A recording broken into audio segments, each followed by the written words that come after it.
Welcome. We will get started here in just a moment.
Hello and welcome, everyone. Thank you for joining us for today's webinar, Building Opportunity and Public Administration, Trends, Tech and Transformation. We're excited to have you with us. As public agencies continue to modernize, the demand for innovative, secure, and efficient solutions is rapidly growing. Today, we'll explore the latest trends reshaping the public administration landscape, from AI-powered decision-making and modern ERP systems to cloud-first strategies, cybersecurity, and digital citizen services. Whether you're solution support, workflow automation, data integration, cloud infrastructure, this session is designed to help you align with the evolving needs of state, local, and federal agencies and uncover new opportunities for growth. Today, we have the privilege of hearing from Mike Gambrell, an expert in the field on how technology is driving transformation and where your offerings can make a meaningful impact.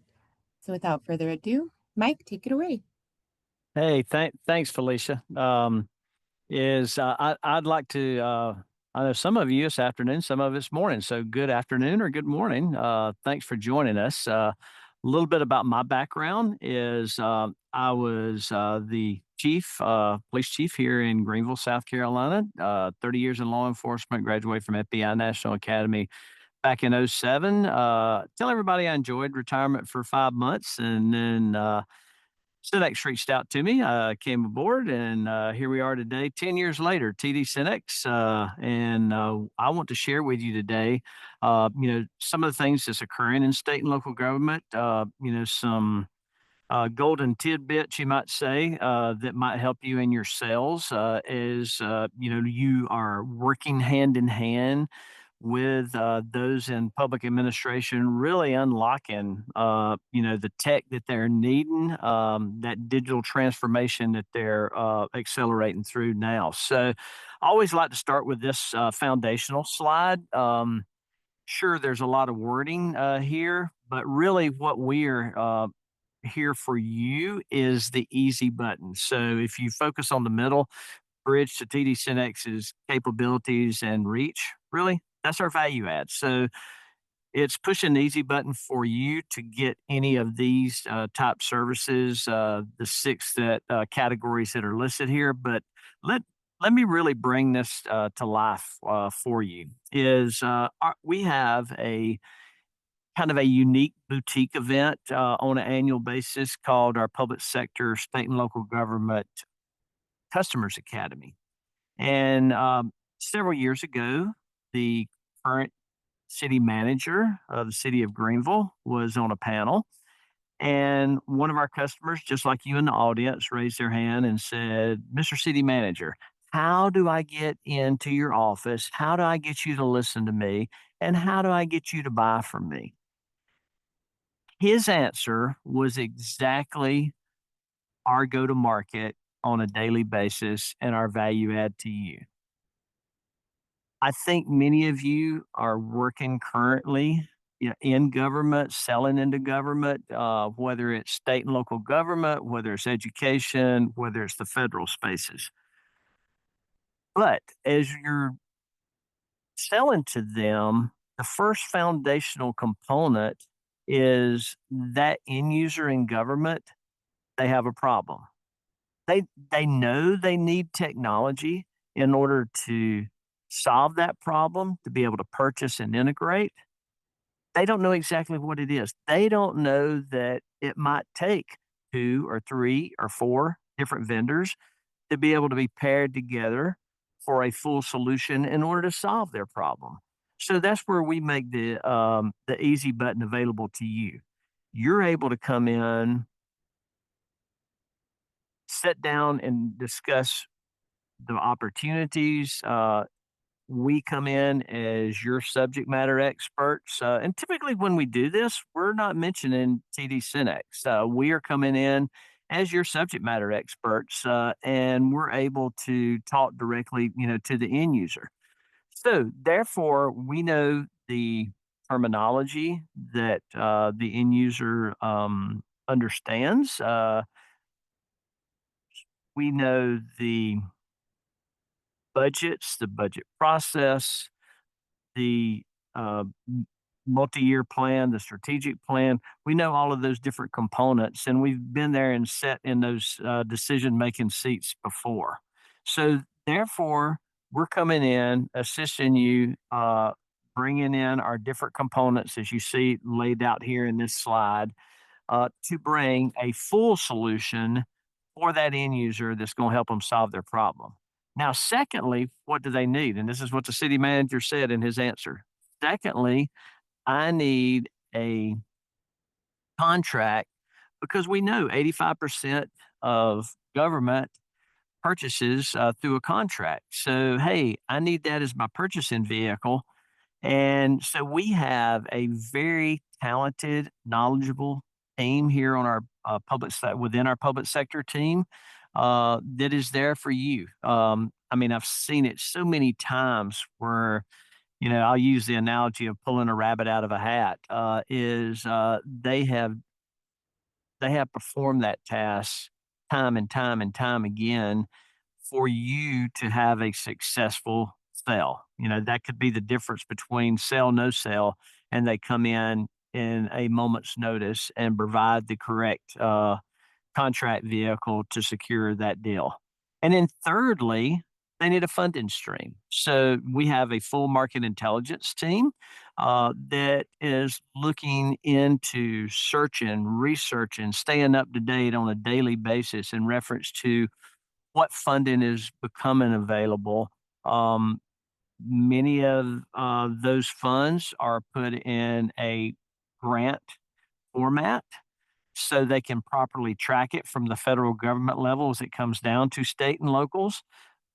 But we have a grant support program. If you're not familiar with that or you're not part of that, then I would suggest that you get in touch with Lisa Rourke, and her contact information will be available at the end for you to access that. But essentially, it's providing you with a library card to a library of grants. You can query it accordingly. Say you're talking with a end user in education and you want to know what education grants are out there, you can query it accordingly and it will provide those that you can walk straight into the end user with that valuable information, providing them with a funding grant.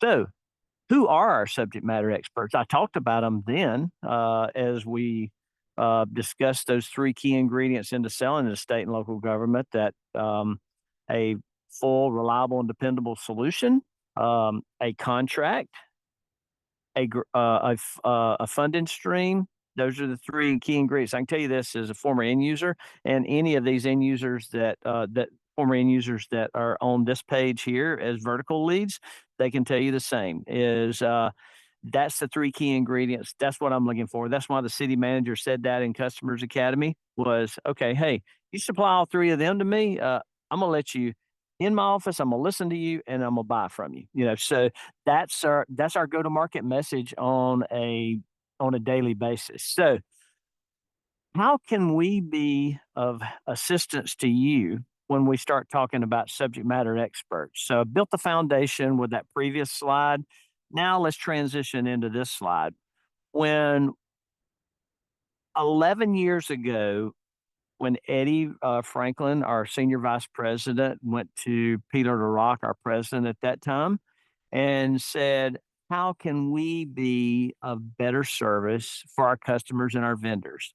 And that's by bringing in former end users to lead our verticals. So we started with education, which is the second column from the left. That would be Will Reed. And I know many of you in our series, public sector series, actually joined him last month for the education breakout. But when we go to market, it's federal, it's state and local government, and it's education.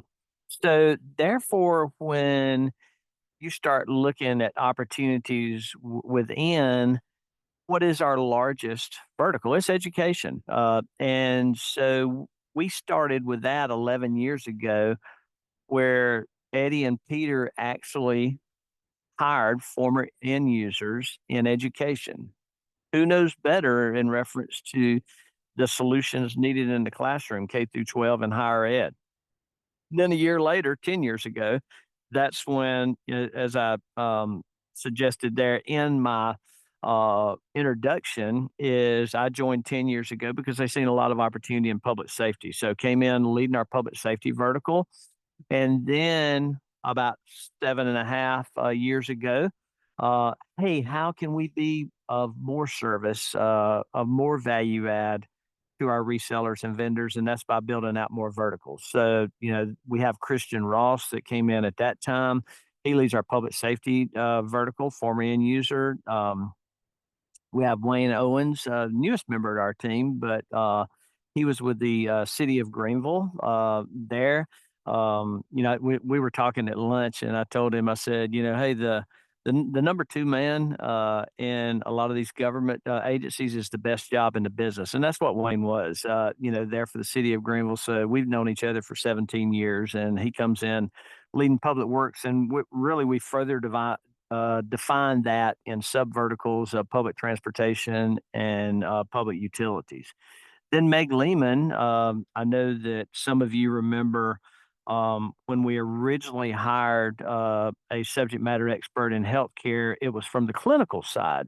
Well, now we bring in Meg from the operational side that knows holistically the needs in healthcare. And so she is driving our healthcare. I will say this, though, is something important to remember. I know many of you in the audience might house your healthcare on the commercial side. Some of you might house it on the public sector side, like we do. We house it there due to the fact that you have state owned hospitals. Meg, even though she is housed on our state and local vertical alliance team, actually travels over into the federal realm in reference to the VA hospital and some of those federal owned healthcare facilities there.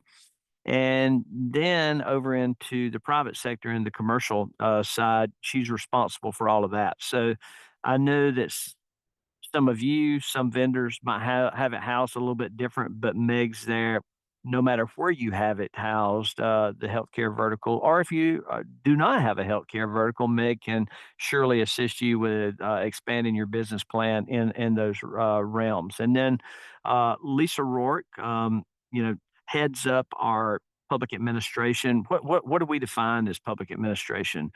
As far as the opportunities that you will foresee out there is it's everything underneath the state dome. So all those departments underneath the state dome, all of the departments under the roof of City Hall, all of the departments under the roof of County Square. So breaking it down in that format. But when we look at government as a whole, I mean, look at the top here, over 90,000 distinct government units. But how did we define those verticals in our go-to-market strategy? It's this slide here. So if you see on the left in our traditional TD Synnex colors, you'll see, hey, 50 states, over 19,000 cities, over 3,000 counties, over 16,000 townships.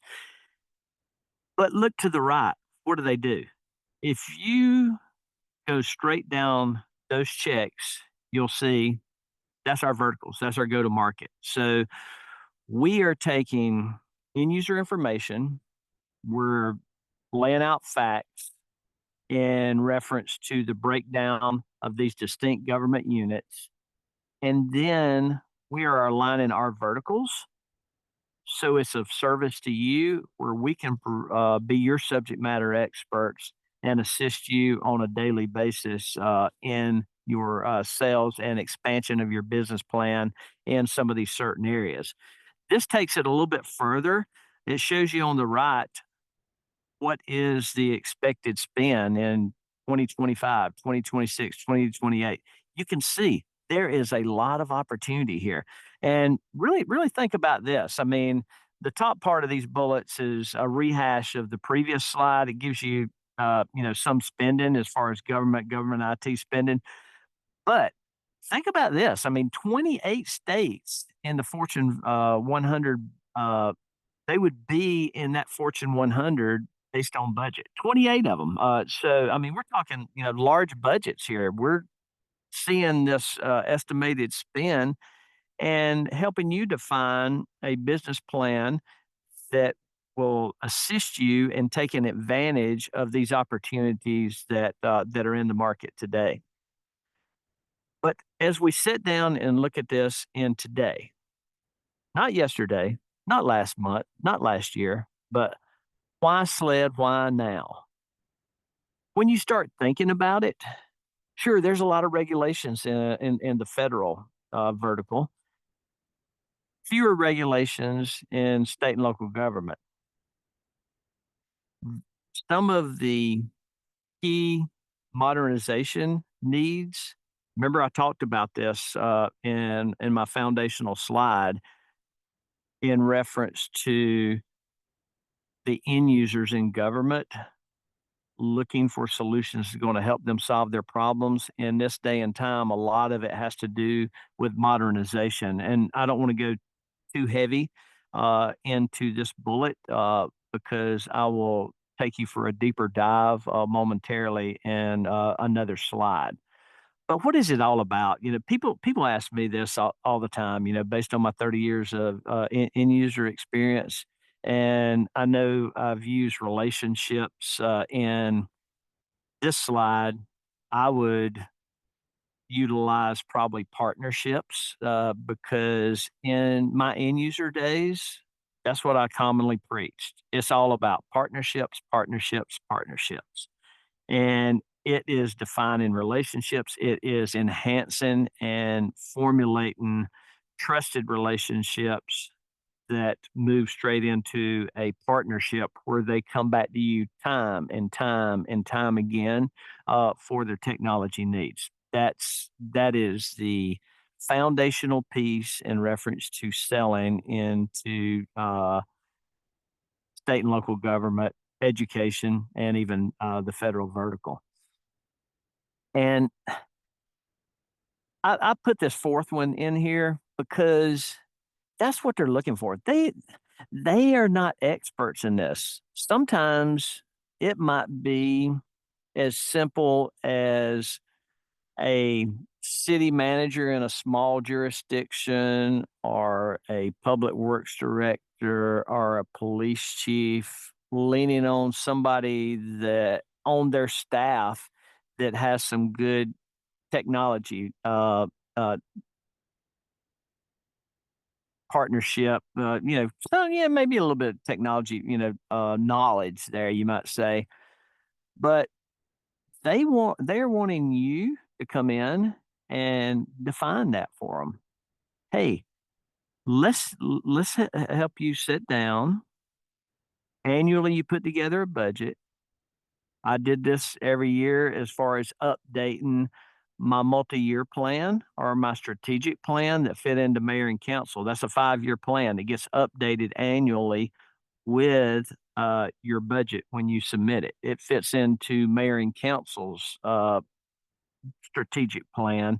So they're wanting you to help them through some of these pain points and help them really push the easy button. Here we're talking about pushing the easy button for you as you're selling into state and local government, but they're looking for somebody to push the easy button for them, and that's what they're leaning on you for. And goes back up to number three. You If you go in and establish these partnerships, they are going to come to you time and time again.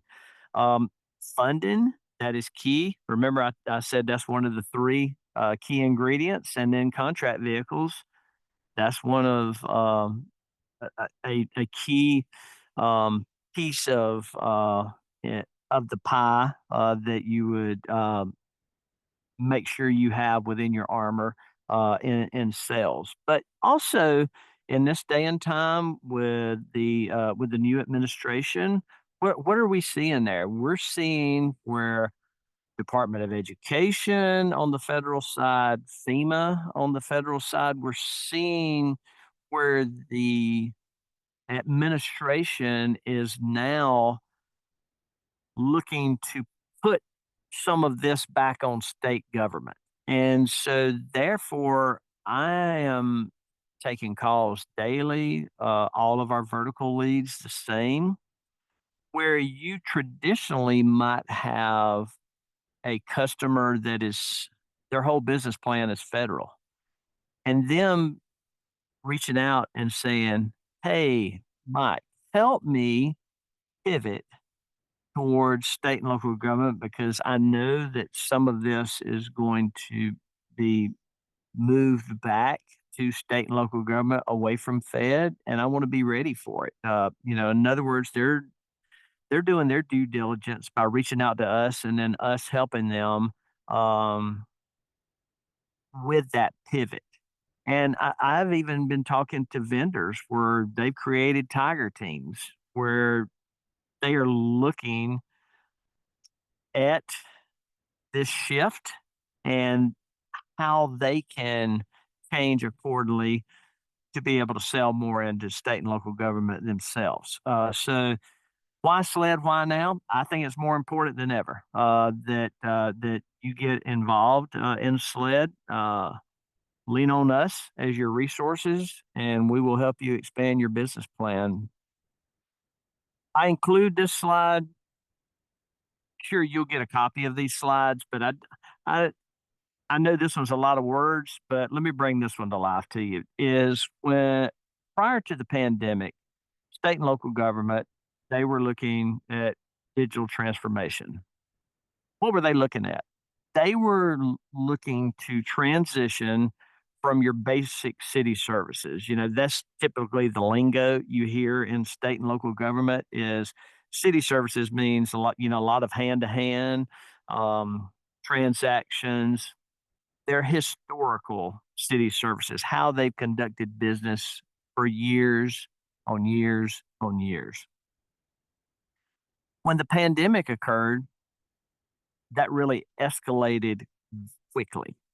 What do I mean by that? Remember, we had city halls closed, we had utilities closed. Nobody could walk in and perform a hand to hand transaction. So they quickly had to pivot towards digital services. And that's really where they were heading. That's what their vision was.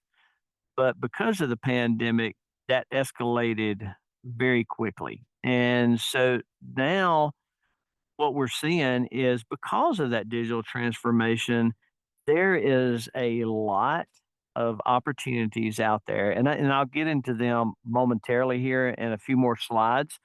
But that's a word, this term here, digital transformation in government. That's what you're going to hear time and time again when you're working with the government because they are looking to transition from those basic city services over to digital services.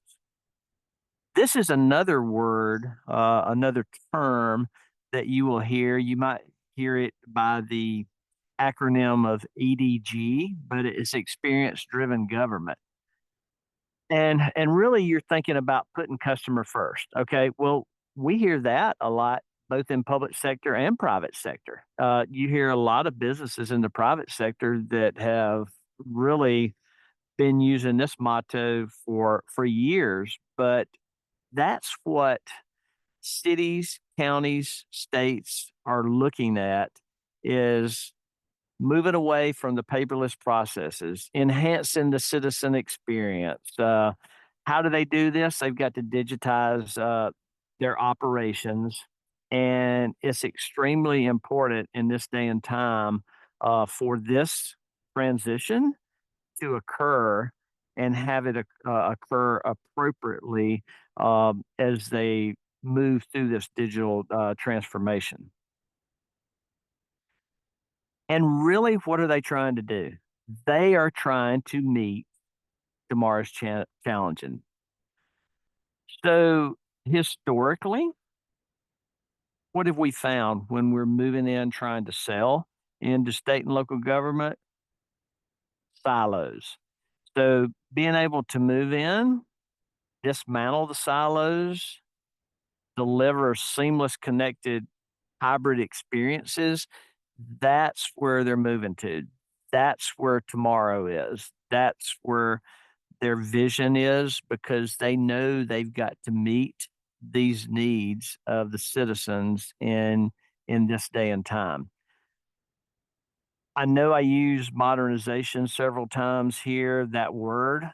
I don't want to delve into it deeply quite yet. We will when I start getting into some of the solutions that you can sell.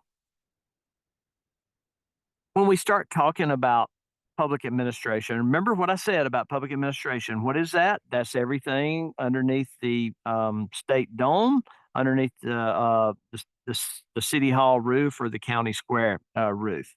And really, what are they looking at? It gets into the predictive analytics, generation AI, the uh, being able to transition over into a cloud for their storage, for the security of their data.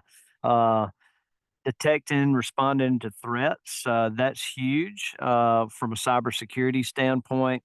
And then being able to collaborate with other agencies, whether it is the city collaborating with other cities, and I'll throw this term out for you too. MSA is the acronym, but mu- uh, multiple statistical. I mean, metropolitan. Excuse me, metropolitan statistical area. What is that? It usually is comprised of three counties. Like here in South Carolina, I'll give you an example. Is back in the day, we were moving, and this was right after 9/11. But you see these same type of projects going on in this day and time, just with different technology. So, in that day and time, remember what we were talking about. After 9/11, the inability to communicate with from department to department in the response to the towers and some of the events correlated around that. So it was a huge move for first responders to transition from a 400 megahertz radio network to an 800 megahertz radio network.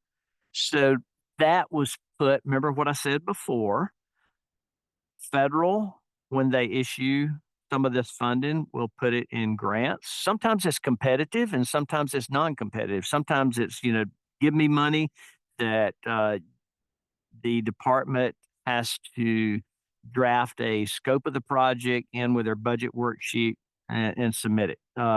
I know this because I did that while I was number two in charge of the police department. I was over all of our grants. So I wrote them and managed them for 10 years. Knowing that, I mean, that's what we're talking about, in this day and time. So we had the opportunity for a competitive grant, and that was the transition from 400 to 800 megahertz radios. And it was, if we won it, and there was going to only be four MSAs, so metropolitan statistical areas. What was that? That was the three counties. So it was our county, Greenville County, Pickens County, Lawrence County. the three that connected there, and then we were coming together to where we would have a shared trunk 800 megahertz radio system. And whether it was that opportunity in that day and time, when it gets into public safety camera systems and this day and time and other technologies, what you will find is we won that grant. By the way, we was one of four jurisdictions that won that grant. But how did we win it? We was showing that the whole MSA was going to benefit from that. So multiple departments benefiting and not just one department. So when you're working with Department of Justice, Bureau of Justice Administration that's at administering some of these grants, then you will find that they are more apt, especially on those competitive grants, uh, to fund a project where multiple jurisdictions and they know that that collaborative effort is going to be there. In fact, that connected us in the state, with the federal, FBI, DEA, all of that that was working, in our jurisdiction, and even our public works vehicle. When you're talking about it from a smart city perspective, when we had inclement weather, our public works vehicles had that same radio system, so we was able to talk to them and have roads cleared quickly for efficiency and overall services to our jurisdiction. I like to use this slide because this is a term that you will hear time and time and time again because it is huge opportunity. Legacy modernization. What is it for state and local government? That's why I put a question mark at the top because you're going to hear this. But when you hear it, what is it? So let's move to the center here, and you see a citizen holding his phone. Every one of us, I'm sure within close proximity, whether it's in your pocket, on your side, or on the table in front of you right now, has a phone. What can we do on that phone? We can pull up our medical records. We can uh, schedule a doctor's appointment. We can perform our banking. We can pay bills. The list goes on and on. So, what you have in this day and time is you have cities competing against one another for citizens. So, therefore, you have this citizen walking down the street. They know that they can perform these essential services, digital services. Remember what I said, moving from traditional city services over to digital services. They know they can perform this in the private sector.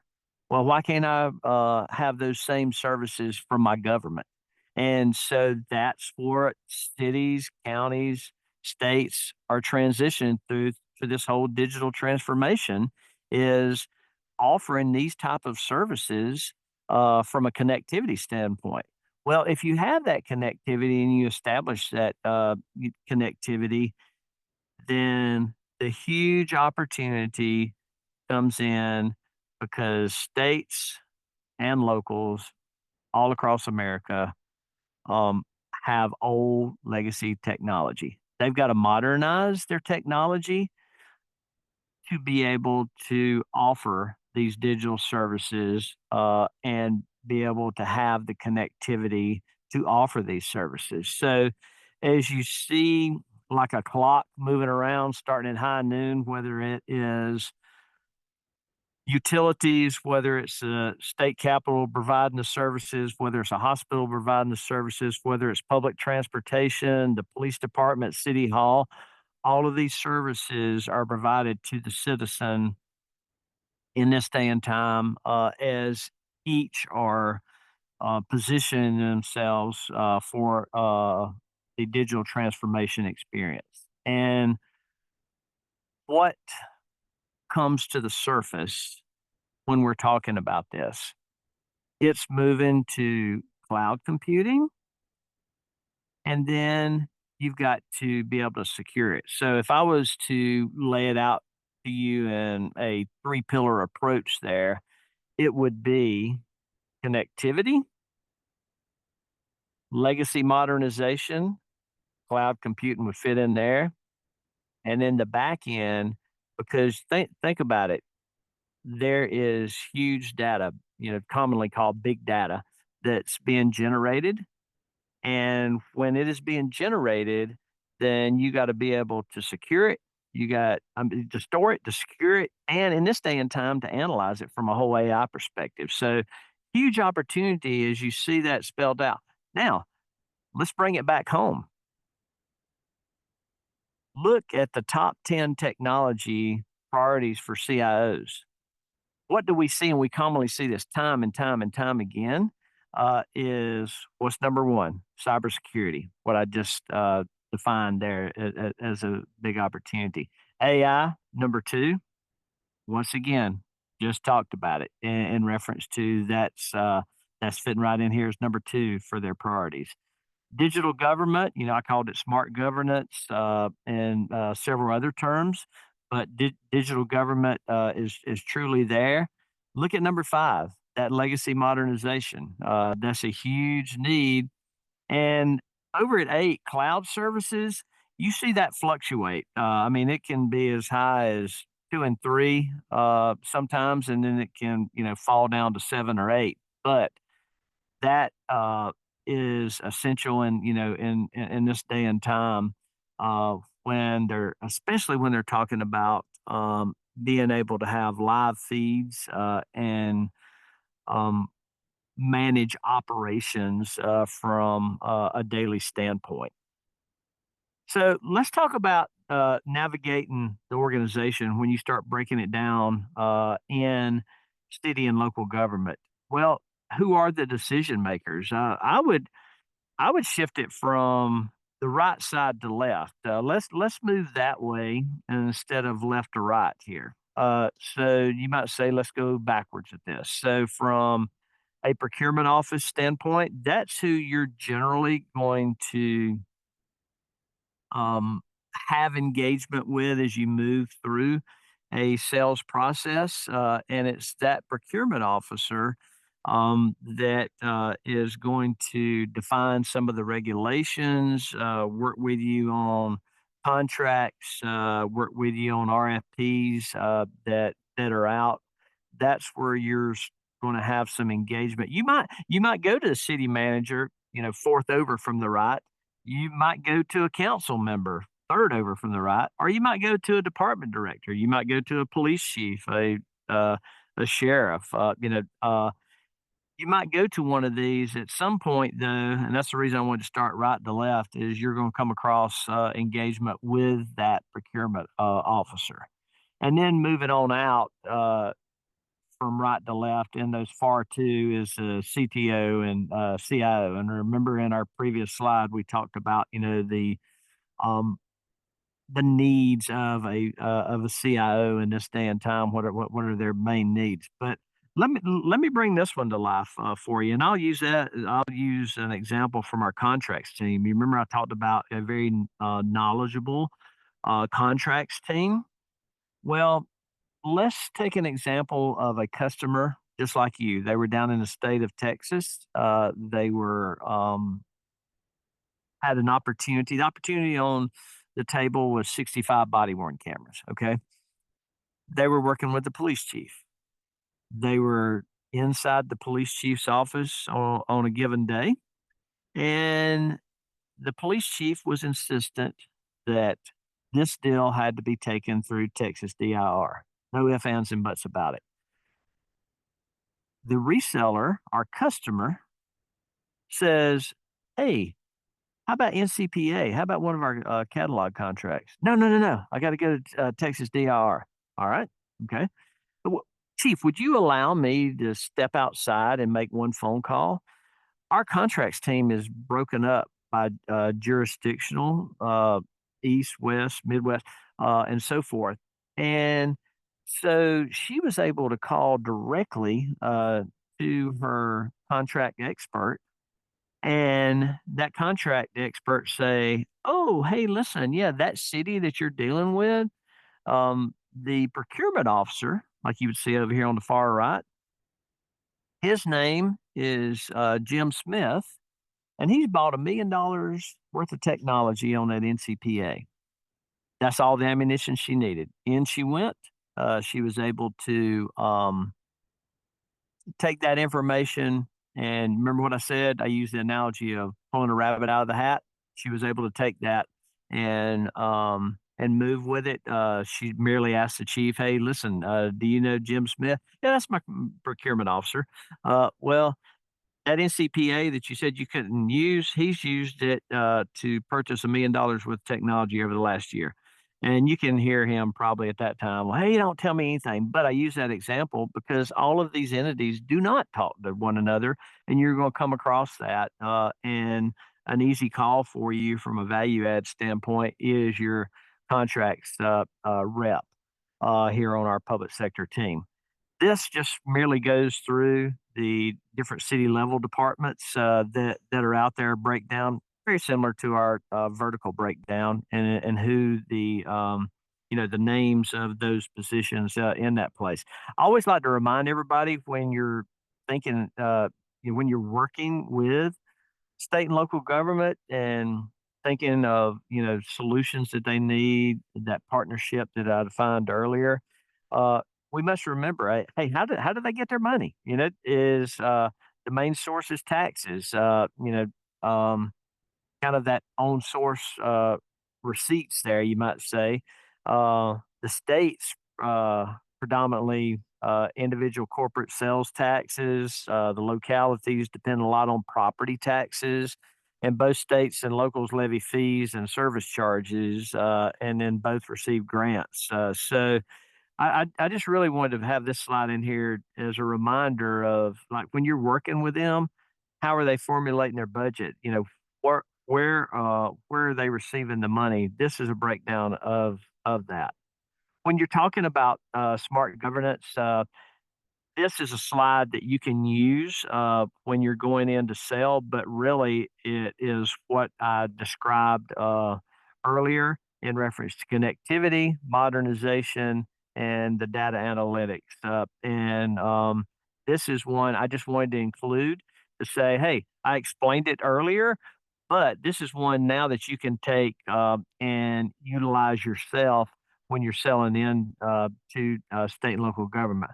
When you're talking about the digital service, really, what does this bring for them? Well, look at it. I mean, it's increased citizens' trust, improved customer satisfaction, improved employee engagement, lower cost, improved efficiency, better mission focus. That's all what they're looking for, in this day and time. And I'll say this, with each one of our vertical leads, our subject matter experts, they know how to help you come in and provide um, backup, provide explanations for mayor and council. So say you're working, and I'll give you an example of how I used it. Say you're working with a police chief, and that police chief now has to go before mayor and council and tell them he's requesting money, and he has to go before mayor and council. And the first question they're going to ask never fails, how is this going to benefit us? How is this going to improve efficiency? How is this going to improve customer satisfaction? Since that's what we, mayor and council, that's what we're trying to do is enhance customer satisfaction. We're trying to attract these citizens, like I've said earlier. Uh, so my example was, and we do this every day, and that's based on our knowledge as former end users. Is I was going before mayor and council and asking for computing on the edge solutions. So, in other words, ruggedized computer in a mount, gateway device, antenna. In other words, creating a mobile office on wheels to where I could keep officers in their given jurisdiction instead of them having to leave that jurisdiction and come back to the police department to perform essential daily functions. Well, you want to know the benefit that I used, and this is the same um, factual information that current chiefs and sheriffs are, using in this day and time as we come in, with our customers like you and help them lay this out is what was I really doing? I was enhancing response times. So therefore, I told mayor and council when asked that question, I said, okay, I am going to enhance response times because I am going to keep my officers on their assigned beats instead of coming at the police department. Currently, before computing on the edge technology in the patrol cars, my officer has to leave his or her beat, come back to the police department to perform essential functions, and then guess how long it takes them to get back to their jurisdiction when a hot call comes out. A lot more time than it takes when they're in that. So by having this technology in the patrol cars, having a mobile office on wheels, I'm able to keep them in their beat. And you want to empower a council member, that's all it took, is because now council members can walk around and say, "Hey, I enhance response times. I help save lives." That is the kind of knowledge that we come in and help you with to be able to sell technology in this day and time. I'm going to give you these two quick examples of smart city up close. Here's how Denver's doing it. Same same types of technology that I've been talking about as far as sales. Here's how Atlanta's doing it. And when you start talking about smart cities, really that's defined as a begins with a safe city, and so we use our public safety vertical as that safe city. This is a good slide for you to use and and move forward with from a kind of a powerful tool, but it's really reminding you of where the opportunity is because interagency, citizen engagement, predictive analytics. You've got to be able, as a city, to have that collaboration between cities, counties, and states, and even the feds. You've got to look out for the technology that is needed internally as well as externally from a citizen engagement standpoint, and then being able to enhance your operations from a predictive analytics standpoint. So, remember what I just said in reference to starting with a safe city. There's as much information out there as there is about smart city, where cities and counties are envisioning themselves being by adopting and integrating some of this technology. But look how many departments are out there from a first responder side. And what are we able to deliver for you today?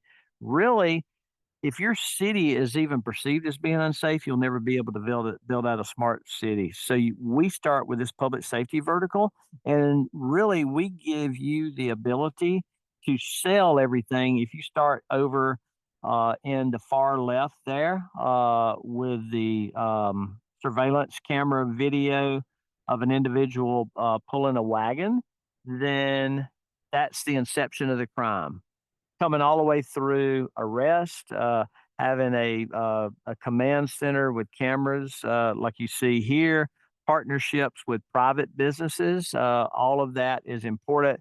Taking them through the court system and into incarceration. So everything in the criminal justice system process, from the uh, from the crime occurring all the way through the court system. So that's what we offer, from a safe city perspective.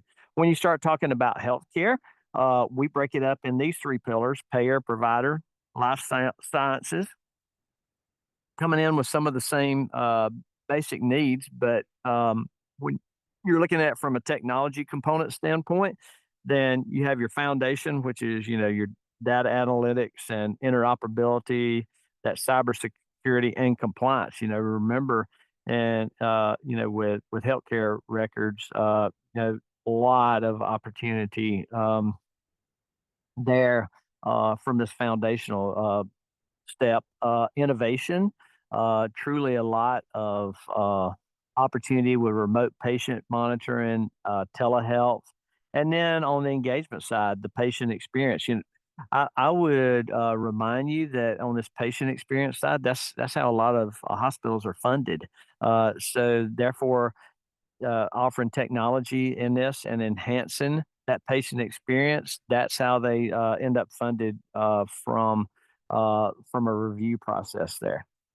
When you get into public works, so remember I said subverticals of that: public transportation, whether it's route optimization, driver and rider safety, um, electric vehicles. So many different number of opportunities there on the public utility side, being able to provide workers in the field with connectivity, that rugged hardware, the cameras, the data centers with that sustainable infrastructure, wastewater inspections with the cameras and related technology there. A lot of opportunity when it comes to that. And remember, for the first time ever, based back on my introduction today, is we have somebody with all of this experience, Wayne Owens, that leads our public works vertical here. Grants, I mentioned that earlier, but what we're able to do too is like through our vertical leads, being able to say, Meg being able to share with you, hey, here's some healthcare ones, Christian on the public safety side, Wayne on the public transportation side, and so forth. But being able to um, provide you with information of, hey, here's some grants, then giving you that library card and you being able to go in and check them out and provide them to your end users. Surely in this day and time, resiliency, cybersecurity, like I said earlier, huge in every one of these verticals that we are focusing on. I mentioned this earlier. Remember, I said our contracts team, a wealth of information, really your easy button uh, by section of the country here. Remember that example I gave from Texas? They were able to reach out to Travis, and Travis give them that information just at uh, a phone call. But let's summarize this: it's a partnership. We all win together. We're really daring you to go with us, invest with us, to where we can win together. And so when we talk about the understanding of major decision makers in each vertical, the challenges, the opportunities, the funding streams, the industry time frames, the purchasing decisions, when they put their budget together, when they put the multi-year plan together. Some of the information that I went over with you today, and getting in that overall industry intelligence, that's where we're shooting to take you. You see the fireworks here. We're shooting fireworks off for you. Like I said, we are here to partner with you. Remember what I said? It's all about partnerships. Being able to partner with us, being able for us together to partner with the help you partner with the end user, formulate that solid partnership so that they will keep coming back to you time and time again for expansion of your business plan and enhancement of your sales. Um, Here we are. If you start asking customers, hey, what are your pain points? What are you looking for as far as outcome? Uh, Budget, automation of repetitive tasks. What are you seeing? What's your legal concerns? What's your infrastructure look like? Is it outdated? I guarantee you, most of the time they're going to say yes. Need to modernize my infrastructure, like we talked about earlier. So, just some key questions that'll help you uncover and sell more. Here's our contact information. I depicted pictures of everybody earlier and defined them by vertical. But if you want the easy button too, you can just email sled@tdcinex.com and we will be happy to reach out to you. So, Felicia, I think that wraps it up for me. I'd like to turn it back over to you for the official ride wrap up of our spotlight series today. Fantastic.